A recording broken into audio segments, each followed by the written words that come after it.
Welcome everybody to this new lecture of our paper Solid State Physics, and in today's lecture we will discuss about Brillouin-John. Okay, in our previous lecture we were discussing about the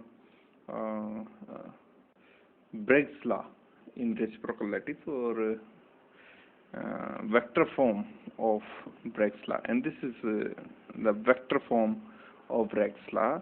We will use this condition to draw or to construct the Brillouin-John to different lattices. Okay, so our emphasis in today's lecture is about Brillouin-John. Okay, so let us start, and remember this condition that this form is the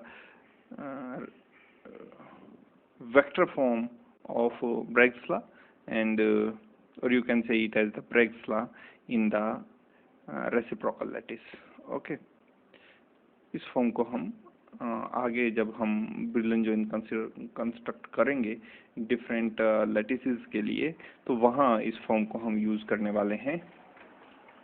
so let's start this topic, and this is about the Brillouin-John. Brillouin-John होता क्या है? सबसे पहले वो definition हम देख लेते हैं. एक्चुअली जो wave vector है, wave vector, in this construction we see this wave vector k, this wave vector k prime, these are all Bragg's reflected. ये कंडीशन ब्रैग की थी.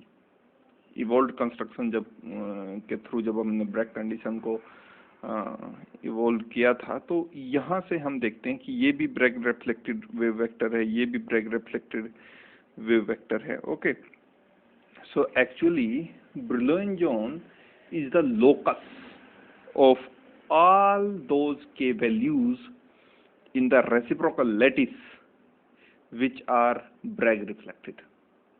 Okay, all those k values, locus of all those k values in the reciprocal lattice which are Bragg reflected.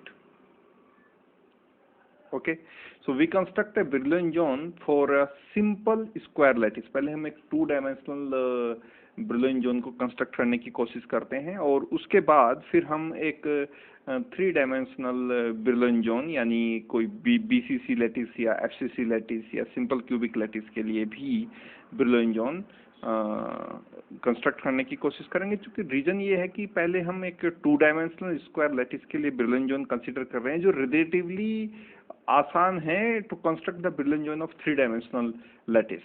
Okay, तो शुरुआत हम कर रहे हैं square lattice के साथ, लेकिन स्क्वायर लैटिस के साथ ही हम Brillouin-John ड्रॉ करेंगे BCC लैटिस के लिए और FCC लैटिस के लिए. ओके, सो Brillouin-John को अगर आप डेफिनेशन वाइज देखेंगे या फिर आप ज्योमेट्रिकली भी इस बात को समझना चाहें, तो उन के वैल्यूज का लोकस है जो ब्रैग्स रिफ्लेक्टेड हैं.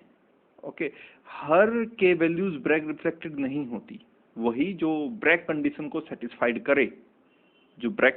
सेटिस्फाइड करे, ऐसी के वैल्यूज के लोकस को हम Brillouin-John कहते हैं, और के का मतलब आप जानते हैं यहाँ वेव वेक्टर से है. Okay, so we construct the Brillouin-John of a simple square lattice of side a. एक हम Brillouin-John कंस्ट्रक्ट करने जा रहे हैं एक स्क्वायर लैटिस के लिए जिसकी साइड स्मॉल ए से रिप्रेजेंट की गई है. Okay, so the primitive translation vector to this lattice is vector a is AI and vector B is AJ, because this is a simple 2-dimensional body. So in the, you can say it, the vector into the direction of x-axis is represented by AI cap, and the vector into the direction of y-axis is represented by AJ. Because the side are equals, that's why here is A and here is A. The magnitude of vector A is also A, is small a, and the magnitude of vector B is also A. Okay, directions are different because this is a square lattice. Okay, so this is the primitive translation vector for a square lattice. Let us consider the corresponding translation vector for the reciprocal lattice. तो reciprocal lattice में क्या होगी translation vector? हम ये पहले ही एक बार ये आप इसे चाहें तो ए स्टार वाले फॉर्मूले से ड्राइव भी कर सकते हैं। तो जब वहाँ से ड्राइव करेंगे तो ए स्टार जो corresponding ट्रांसलेशन वेक्टर्स आएंगे वो आएंगे 2 पाई बाई आई कैप और 2 pi by a and j cap. This is the simple as we construct the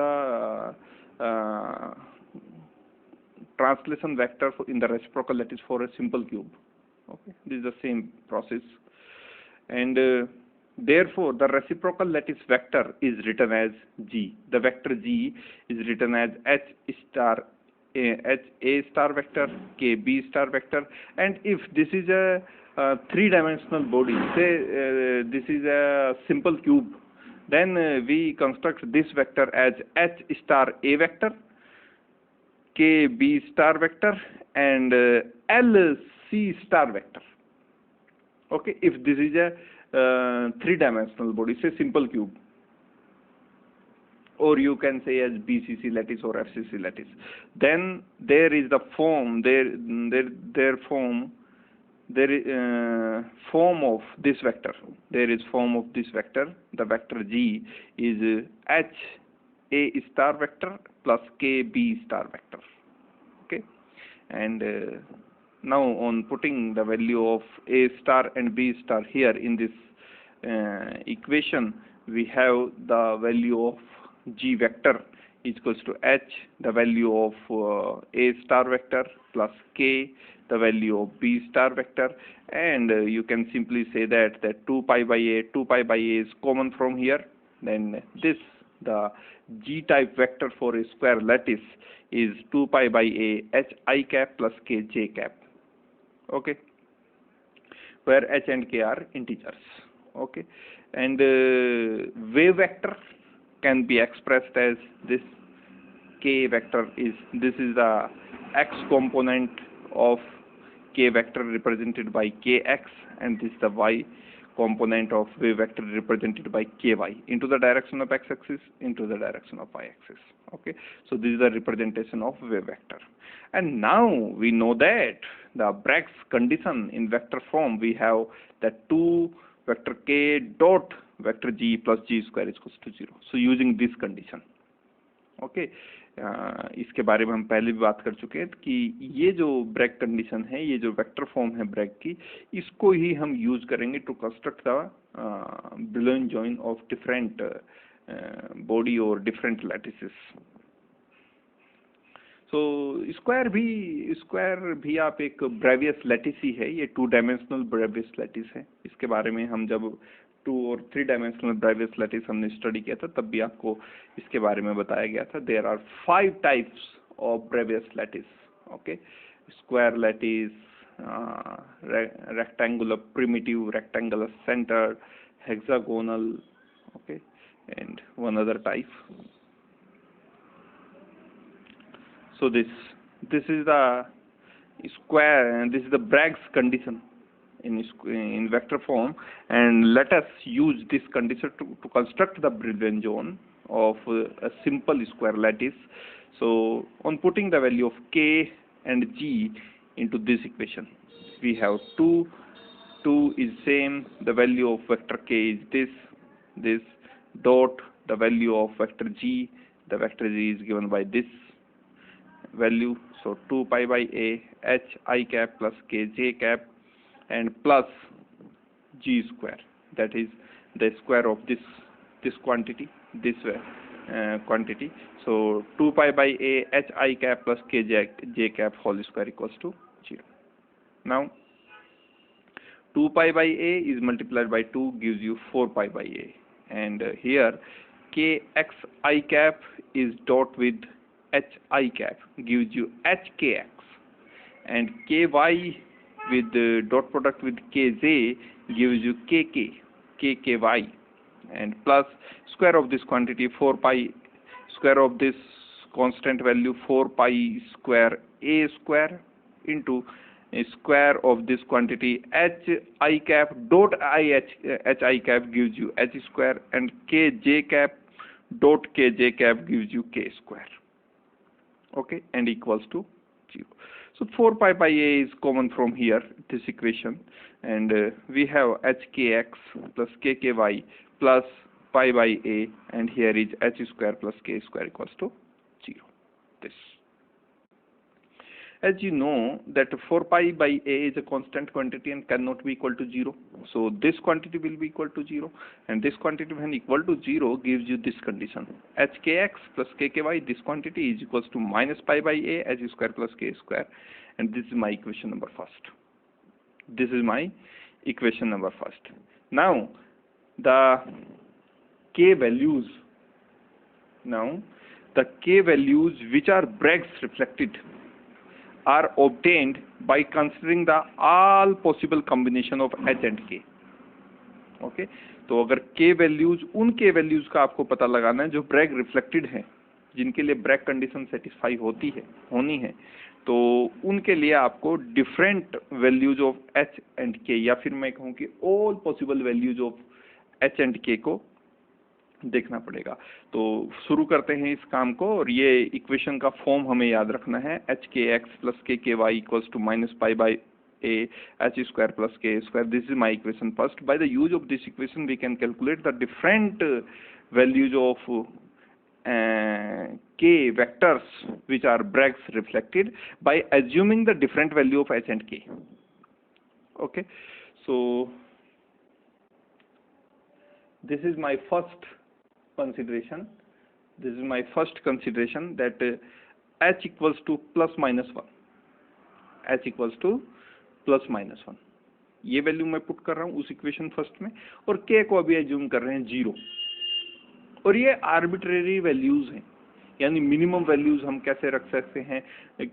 यदि आप इस बात को इस तरह से देखें कि मैं यहाँ से एक्चुअली के एक्स की वैल्यू को कंप्यूट करना चाहता हूँ और के वाई की वैल्यू को कंप्यूट करना चाहता हूँ, तो इसके लिए पॉसिबल वैल्यूज क्या है। देखिए एच और के एक्स और के वाई की वैल्यू आपको तब तक नहीं मिलेगी जब तक इनमें से एच या के में से एक कोई जीरो ना हो जाए। तो कंडीशन ये हमने पहले कंसीडर की कि एच की वैल्यू को हमने कंसीडर कर लिया प्लस माइनस 1 और के की वैल्यू को हमने 0 कंसीडर कर लिया, जिससे कि ये इक्वेशन मुझे कोई ना कोई रिजल्ट जरूर देगी। और फिर डिफरेंट वैल्यूज आगे भी हम कंसीडर करेंगे जिससे हमें मोर वैल्यूज ऑफ के वेक्टर मिल सके। ओके, सो अभी जो फर्स्ट कंडीशन हमने एज्यूम की है वो ये है कि हमने h की वैल्यू को एज्यूम किया है प्लस माइनस 1 और k की वैल्यू को एज्यूम किया है 0। Okay, now from equation first we have that plus minus k x equals to minus pi by a. क्योंकि जब आप k की वैल्यू को 0 रखेंगे तो ये इक्वेशन जो है, तो लेफ्ट हैंड साइड में ये वाली टर्म 0 हो जाएगी और राइट हैंड साइड में के स्क्वायर वाला ये वाली टर्म 0 हो जाएगी। तो एक्चुअली हमारे पास जो बचेगा वो बचेगा h के एक्स, और h की वैल्यू भी हमने प्लस माइनस 1 कंसिडर की है, तो यहाँ आ जाएगा प्लस माइनस के एक्स और माइनस पाई बाई ए। और चूंकि h का यहाँ स्क्वायर हो रहा है तो प्लस का स्क्वायर करेंगे तब भी प्लस 1 आएगा और माइनस का स्क्वायर करेंगे तब भी प्लस 1 आएगा। तो यहाँ राइट हैंड साइड में मेरे पास बचेगा केवल माइनस पाई बाई ए, और यहाँ लेफ्ट हैंड साइड में मेरे पास आएगा plus minus 1 plus minus k x, चूंकि के की वैल्यू को यहाँ हमने 0 कंसीडर किया, और इस के की वैल्यू 0 कंसीडर करने की वजह से ये जो टर्म है के स्क्वायर वाली ये भी क्या हो जाएगी 0। So the value of k x can be written as plus minus pi by a and k y is arbitrary, और इस कंडीशन में के वाई क्या रहेगा, आर्बिट्रेरी रहेगा। अब फिर से हम क्या करते हैं, फॉर h इक्वल्स टू 0, अब की बार इससे रिवर्स कंडीशन एज्यूम कर लेते हैं कि h इक्वल्स टू 0 और k की वैल्यू जब प्लस माइनस 1 हो तो हमारे पास एक नेक्स्ट इक्वेशन आएगी, वो होगी के वाई। उसी इक्वेशन नंबर फर्स्ट को जब हम यूज करेंगे तो वहीं से मेरे पास फिर से एक कंडीशन आएगी। अब देखिए h को अगर आप 0 पुट करते हैं और k को प्लस माइनस पुट करते हैं तो इस इक्वेशन पे जरा फिर से ध्यान दीजिए, h की वैल्यू जब 0 होगी तो ये के एक्स वाली टर्म 0 हो जाएगी, और यहाँ भी ये एच स्क्वायर वाला टर्म 0 हो जाएगा। अभी पास जो मेरे पास सरवाइव करेंगे टर्म वो केवल के वाई वाली टर्म सरवाइव करेगा, क्योंकि के की वैल्यू मैंने प्लस माइनस 1 कंसीडर किया है। तो ये कंडीशन आ जाएगी plus minus k y equals to minus pi by a, चूंकि के की वैल्यू जब यहाँ प्लस माइनस 1 रखेंगे और उसका स्क्वायर करेंगे तो वो हमेशा 1 देगा। तो एक्चुअली जब के की वैल्यू में प्लस माइनस 1 रखता हूँ तो मुझे इक्वेशन मिलेगी plus minus k y equals to minus pi by a. उसको जरा सिंप्लीफाई करेंगे हम तो हमारे पास ये वाला इक्वेशन आएगा, k y equals to plus minus pi by a and k x is arbitrary. Okay, therefore these four lines, these two lines plus minus pi by a, or and these two lines ky equals to plus minus pi by a, okay, are plotted as. अब इस equation पे जरा ध्यान दीजिए, ये है equation kx equals to plus minus pi by a, okay. और अगर आप इस इक्वेशन को ध्यान से देखें तो ये जो इक्वेशन है ये एक स्ट्रेट लाइन का इक्वेशन है, y equal to m x type का इक्वेशन, ये भी y equal to m x type का इक्वेशन है और ये भी y equal to m x type का इक्वेशन है। तो ये जो फोर लाइंस आई हैं यहाँ से kx की दो लाइंस, एक आएगी kx equal to plus pi by a और एक आएगी kx equal to minus pi by a, okay.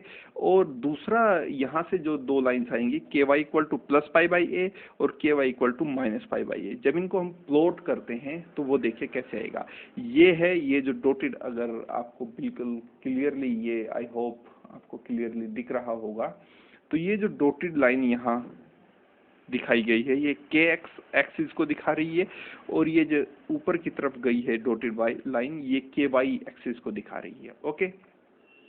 अब चूंकि मेरे पास ये kx लाइन है, okay, so all the kx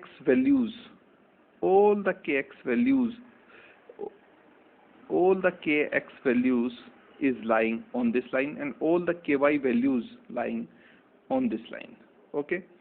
So ky, all the ky is 0 on this line and all the kx is 0 on this line, okay.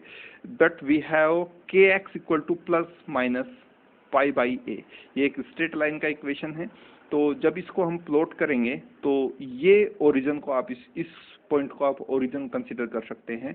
तो इससे जो left side पाएंगे वो नेगेटिव क्वांटिटीज आएंगी, क्योंकि आपको पता है कि अगर इसको आप ओरिजिन कंसीडर कर रहे हैं, इसको आप ओरिजिन कंसीडर कर रहे हैं, और इसको मैं अभी केवल आपको के एक्स एक्सिस नहीं कह रहा हूँ, मैं इसको केवल एक्स एक्सिस मानने के लिए कह रहा हूँ। ये एक्स एक्सिस है, ये नेगेटिव एक्स एक्सिस है, ये पॉजिटिव वाई एक्सिस है और ये नीचे का हिस्सा नेगेटिव वाई एक्सिस है। अगर आपको पॉजिटिव एक्स एक्सिस पे कोई लाइन ड्रॉ करनी है, आपको कहा जाए कि से x इक्वल टू 1 की कोई लाइन ड्रॉ करो, तो आप क्या करेंगे, एक्स एक्सिस पे क्या करेंगे, एक कदम, 1 मीटर, 1 सेंटीमीटर, 1 मिलीमीटर, 1 यूनिट आप चलेंगे एक्स एक्सिस पे, और जो इस पॉइंट से होकर गुजरेगी ये line parallel to the y axis, ये कहलाएगी आपको x इक्वल टू 1 लाइन। तो m x y equal to m x वाली लाइन, इसलिए मैं आपको कह रहा हूँ कि ये जो हो k x equal to plus pi by a है, ये पॉजिटिव वाले पार्ट में लाइन ड्रॉ होगी, और जो k x equal to minus pi by a है ये निगेटिव वाले पार्ट में ड्रॉ होगी। सिमिलरली जो के वाई वाली लाइन है ये भी एक स्ट्रेट लाइन का इक्वेशन, ये भी एक स्ट्रेट लाइन का इक्वेशन। बस ध्यान आपको ये देना है कि जो निगेटिव पार्ट है वो इस के एक्स एक्सिस से नीचे आएगा, जो पॉजिटिव पार्ट है वो के वाई एक्सिस, के एक्स एक्सिस से ऊपर की तरफ आएगा, ओके। ये इस तरह की इक्वेशन है जैसे आप y इक्वल्स टू प्लस 1 वाली लाइन ड्रॉ करें और y इक्वल टू माइनस 1 वाली लाइन ड्रॉ करें। तो जब आप प्लस 1 आपको कहा जाएगा तो आप y एक्सिस पे प्लस 1 डिस्टेंस चलेंगे, और जब निगेटिव डिस्टेंस आपको चलने को कहा जाएगा, ये y इक्वल टू माइनस 1 वाली लाइन ड्रॉ करने के कहा जाएगा, तो y इक्वल टू माइनस 1 आप एक डिस्टेंस आप निगेटिव y एक्सिस पे, और जो इस पॉइंट से होकर गुजरे और parallel to the x axis हो, ऐसी ही लाइन को आप कहेंगे के वाई इक्वल टू, या वाई इक्वल टू माइनस 1 या y equal to plus 1, okay. तो इस तरह से आपने दो जो लाइंस हैं वो ये ड्रॉ कर ली, k x equal to plus pi by a और k x equal to minus pi by a. Similarly आपने k y equal to plus pi by a line draw कर ली और k y equal to minus pi by वाली a line.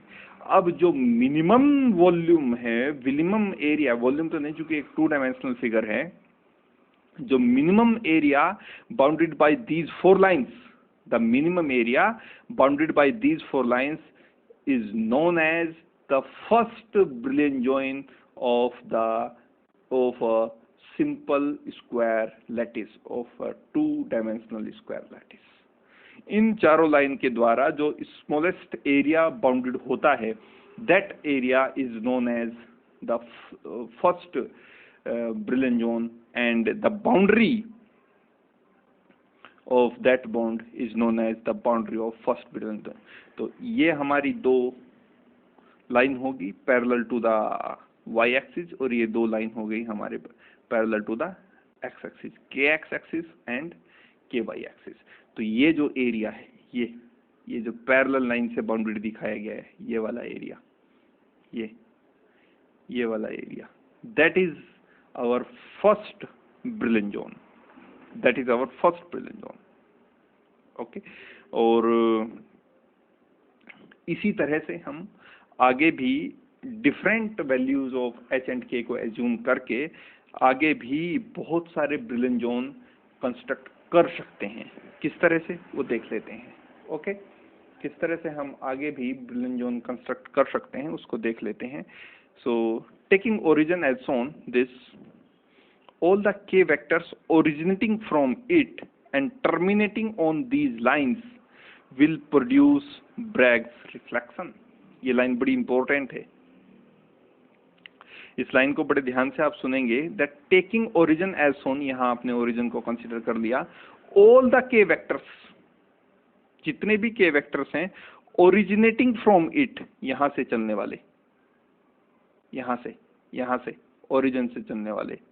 Okay, originating from it and terminating on these lines, जो इन lines पे terminate हो रही हूँ.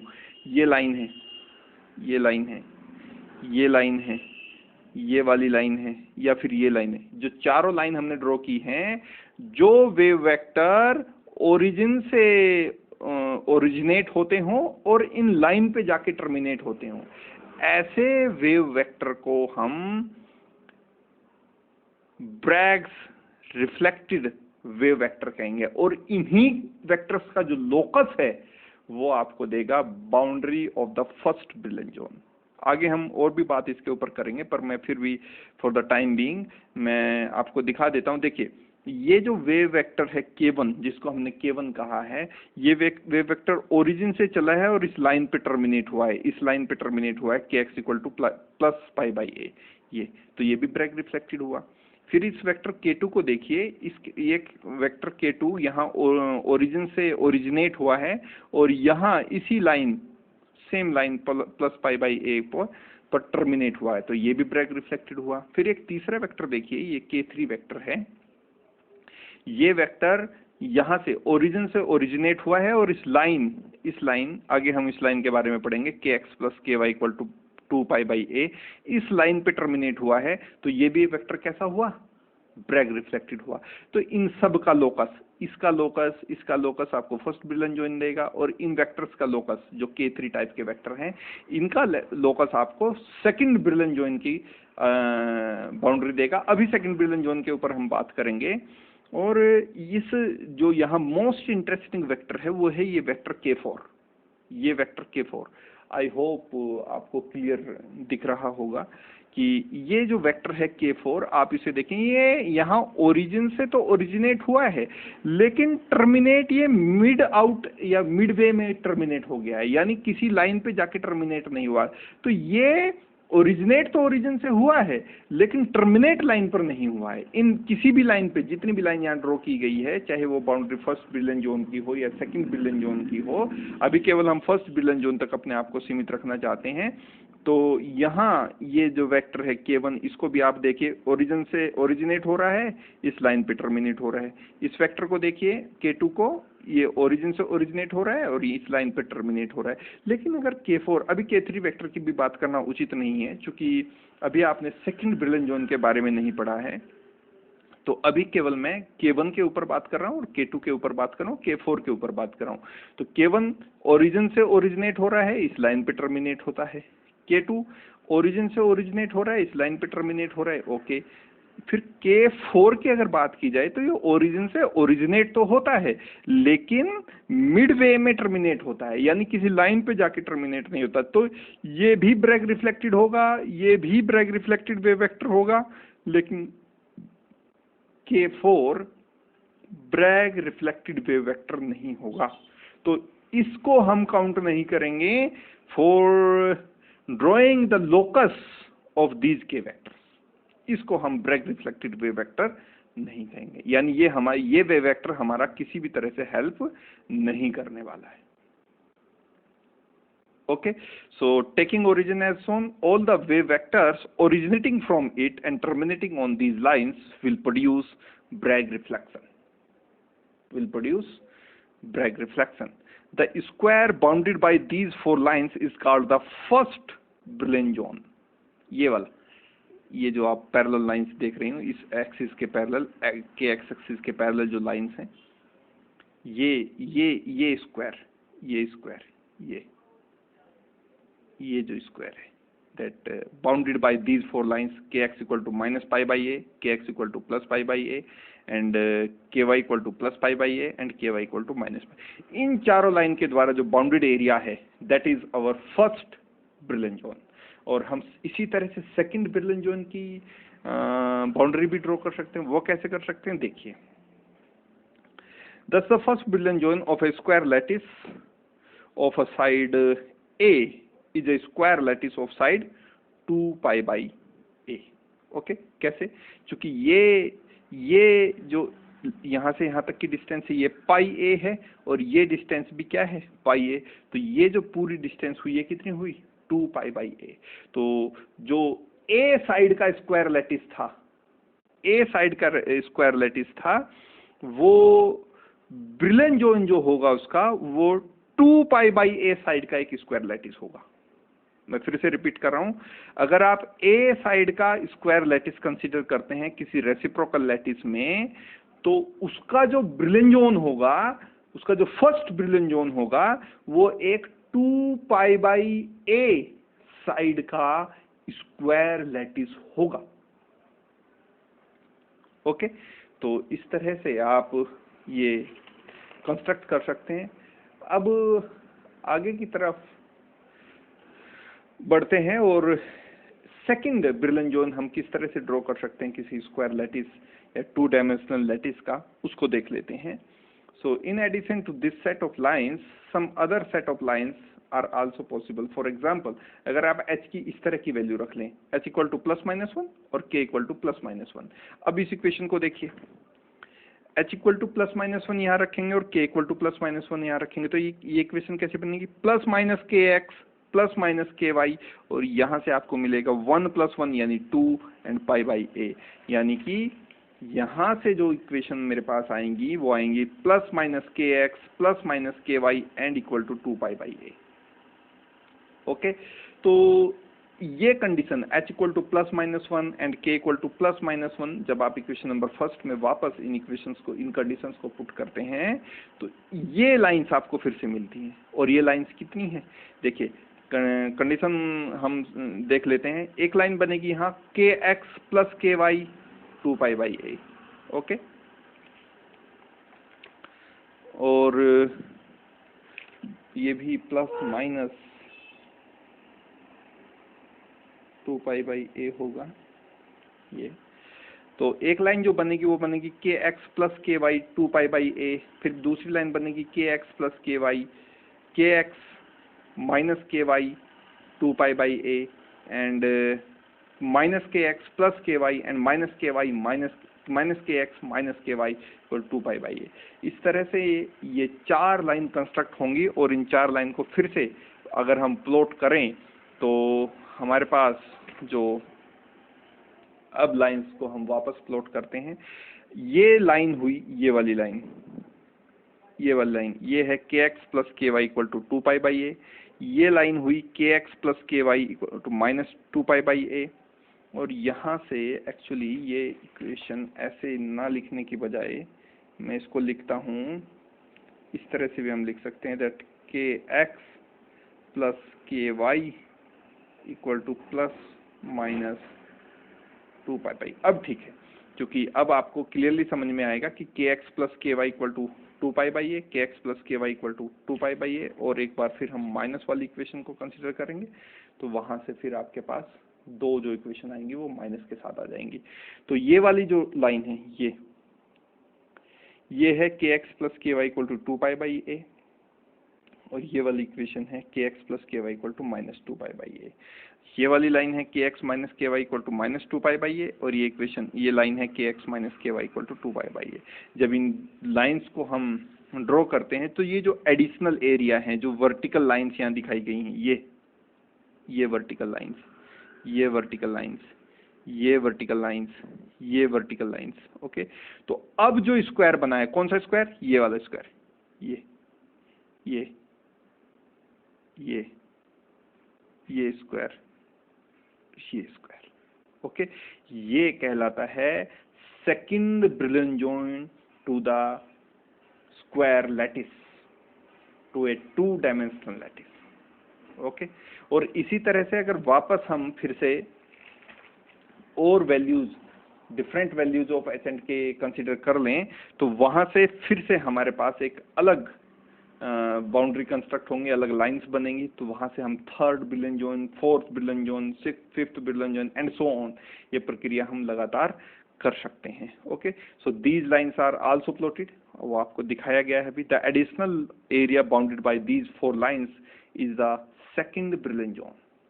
ये जो एडिशनल एरिया है, ये एडिशनल एरिया, ये जो एडिशनल एरिया है, ये वाला, ये एडिशनल एरिया, ये एडिशनल एरिया, ये एडिशनल एरिया, ये additional area, these additional areas are the boundaries of the second brilliant zone, okay. So similarly other zones can be constructed, okay. First Brillouin zone आपको draw करके बताया, second brilliant zone आपको draw करके बताया, इस तरह से आप third Brillouin zone, fourth Brillouin zone, आप different values of h and k consider कीजिए। जैसे आप कह दे कि एच की वैल्यू आप प्लस माइनस टू एंड के की वैल्यू प्लस माइनस टू, तो थर्ड ब्रिलियंट जोन बन जाएगा। तो other values of h and के लिए आप दूसरे ब्रिलियंट जॉइन को भी कंस्ट्रक्ट कर सकते हैं। So the boundaries of the brilliant join represents the locus और loci of k values that are Bragg reflected and hence may be consider as reflecting planes.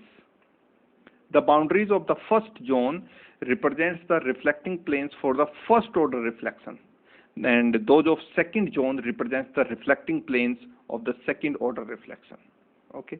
A K vector that does not terminate at the zone boundary cannot produce Bragg reflection, and thus brilliant joint pattern can be employed to determine the X-ray diffraction pattern of a crystal and vice versa, okay.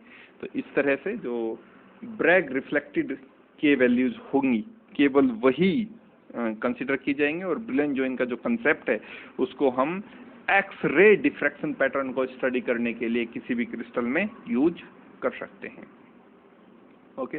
So this is the brilliant join first, second, third, okay, for square lattice. Let us extend this topic and construct the brilliant zone of a BCC lattice. Okay, BCC lattice के बारे में आपको ये जो initial information है ये आपको चाहिए। क्या चाहिए आपको? अगर मैं बहुत मैथमेटिकली आपको समझाऊं तो सीधी बात ये है कि आपको अगर कहीं भी ब्रिलियंट जोन ड्रॉ करना है, कहीं भी किसी भी जनरल कंडीशन में आपको ब्रिलियंट जोन ड्रॉ करना है, तो आपको मोस्टली दो मैथमेटिकल आपको एस्पेक्ट्स की यहाँ जरूरत होगी। पहला है आपको उस लैटिस के प्रिमिटिव ट्रांसलेशन वेक्टर का पता होना चाहिए, और सेकेंडली आपको उसके रेसिप्रोकल लैटिस वेक्टर्स का भी पता होना चाहिए। बस इतनी बात अगर आपको पता है तो आप सिंपली किसी भी लैटिस का ब्रिलियंट जॉइन ड्रॉ कर सकते हैं, किसी भी लैटिस का ब्रिलियंट जॉइन ड्रॉ कर सकते हैं। इन दो बातों के पता, आपको प्रिमिटिव ट्रांसलेशन वेक्टर पता होने चाहिए उस लैटिस के, और करस्पॉन्डिंग रेसिप्रोकल लैटिस वेक्टर्स पता होने चाहिए उस लैटिस के। तो आप सिंपली जी टाइप वेक्टर कंस्ट्रक्ट करेंगे, और जी टाइप वेक्टर को कंस्ट्रक्ट करने के बाद इस कंडीशन को आप यूज करेंगे, और सिंपली आपके पास एक मैथमेटिकल रिलेशन आएगा। Different values of h and के की वैल्यू जो आप पुट करेंगे उससे आपको एक मैथमेटिकल कंस्ट्रक्शन मिलेगा, एक मैथमेटिकल रिजल्ट आएगा। उसको आप ग्राफिकली प्लॉट कीजिए और वही होगा first brilliant join, different values को एज्यूम कीजिए, सेकंड ब्रिलियंट जॉइन और वैल्यूज को एज्यूम कीजिए, third brilliant join and so on. तो बेसिकली आपको primitive translation vectors and corresponding reciprocal lattice vector आपको चाहिए होते हैं और फिर आपका काम आसान हो जाता है। तो यही हम काम करने वाले हैं बीसीसी लैटिस में।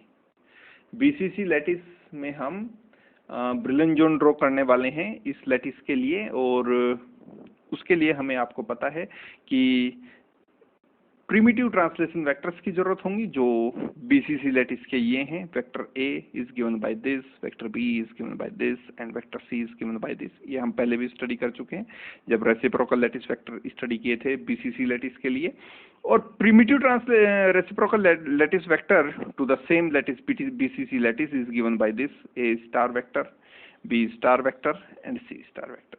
अब आपके पास प्रिमिटिव ट्रांसलेशन वेक्टर्स भी हैं और रेसिप्रोकल लैटिस वेक्टर्स भी हैं, बस यही दोनों आपको चाहिए होते हैं, primitive translation vectors and reciprocal lattice vector. अगर ये दोनों आपको पता है तो सिंपली आप ब्रिलियंट जॉइन ड्रॉ कर सकते हैं। तो कैसे ड्रॉ आप करेंगे, चूंकि आपको ए पता है, बी पता है और सी पता है, इनकी हेल्प से आपको ए स्टार पता है, बी स्टार वेक्टर पता है और सी स्टार वेक्टर पता है।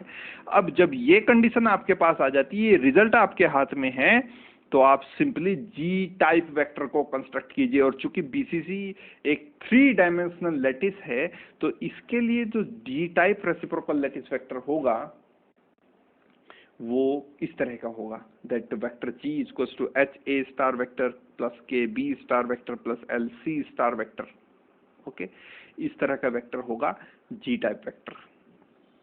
ओके, और जब इन कंडीशंस को the value of a star vector, the value of b star vector and the value of c star vector आप यहाँ इस कंडीशन में पुट करेंगे, तो आपको जो रिजल्ट आएगा वो आएगा h into 2 pi i plus j, this the value of a star vector, plus k the value of b star vector, that is 2 pi by a j plus k in the case of BCC lattice, and plus L the value of C star vector, and that is 2 pi by a k plus I, the k cap plus I cap vector.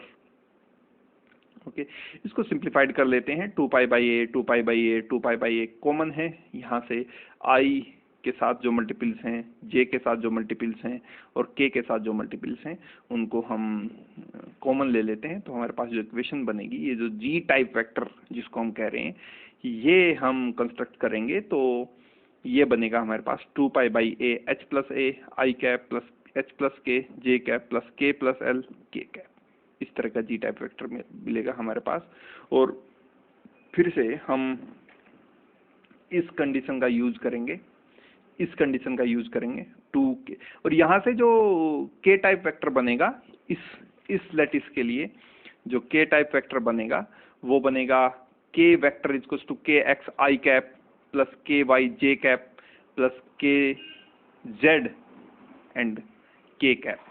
और फिर से हम इस condition का use करेंगे, the Bragg's condition in the vector form, इस कंडीशन को यूज करेंगे, तो जो रिजल्ट हमारे पास इसके बाद आएगा वो ये होगा, रिजल्ट हमारे पास आएगा वो ये होगा। आप इसको करके भी देख सकते हैं। The shortest non zero G's are following 12 vectors, these are 12 vector, this and this 2 pi by a plus minus I plus minus j, 4 vectors from here, 4 vectors from here and 4 vectors from here, the combination of plus and minus. Okay, the first vector may be 2 pi by a here, 2 pi by a plus I plus j, second vector is minus I minus j, third vector is plus I minus j, fourth vector is minus I plus j. Okay, so all combination of plus and minus, all combination of plus and minus, all combination of minus.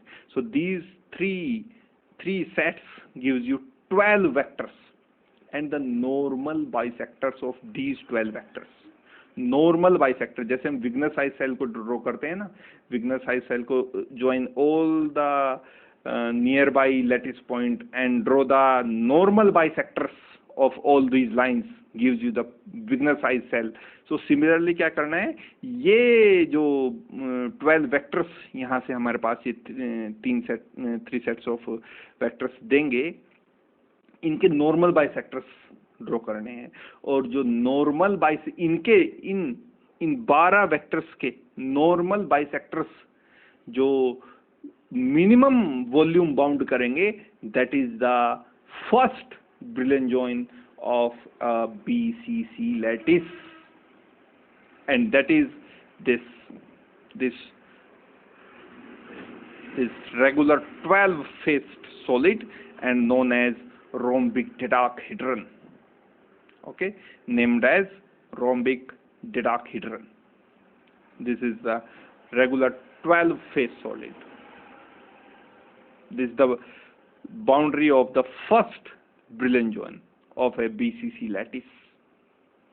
Okay, तो simply आपको करना क्या है, primitive translation vector बताने हैं किसी भी lattice के, कोरस्पोंडिंग रेसिप्रोकल लैटिस वेक्टर बनाने हैं, जी टाइप वेक्टर को बताना है, के वेक्टर को बताना है, और सिंपली ब्रैग्स जो वेक्टर फॉर्म का में ब्रैग्स कंडीशन है उसको यूज करना है, और वहां से जो रिजल्ट आएगा वो BCC लैटिस के लिए कुछ इस तरह का होगा.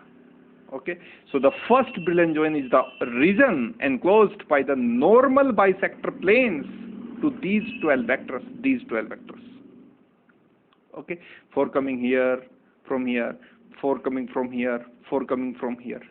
Okay, and this zone has the shape of a regular 12-faced solid and known as rhombic dodecahedron, and this is the shape of rhombic dodecahedron. Okay, now move to the next, and that is the brilliant zone of the FCC lattice. तो हमें criteria पता लग गया है. आप FCC lattice के लिए primitive translation vector लिखेंगे, FCC लैटिस के लिए रेसिप्रोकल लैटिस लिखेंगे, रेसिप्रोकल लैटिस वेक्टर लिखेंगे, और फिर जी टाइप वेक्टर को कंस्ट्रक्ट करेंगे, और जी टाइप वेक्टर जो होगा वो इस फॉर्म से मिलेगा, H star A vector plus K B star vector plus L C star vector. Okay, और यहाँ से A स्टार की वैल्यू, B स्टार की वैल्यू और C स्टार की वैल्यू जब आप पुट करेंगे तो जो जी टाइप वेक्टर आएगा वो कुछ इस तरह का होगा.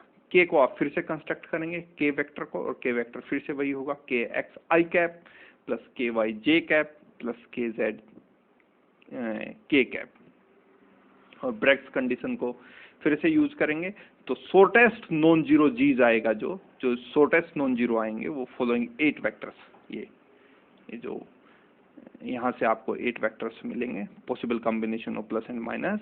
तो यही इनके जो नॉर्मल बाइसेक्टर्स होंगे, इन 8 वेक्टर्स का नॉर्मल बाइसेक्टर प्लेन्स जो मिनिमम वॉल्यूम को एनक्लोज करेगा, that is the first brilliant join of FCC lattice, and this is this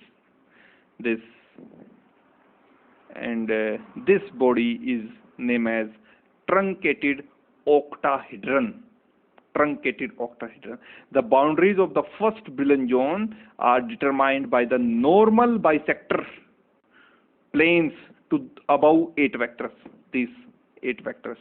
Okay, the first brilliant join has the shape of a truncated octahedron. This is the truncated octahedron.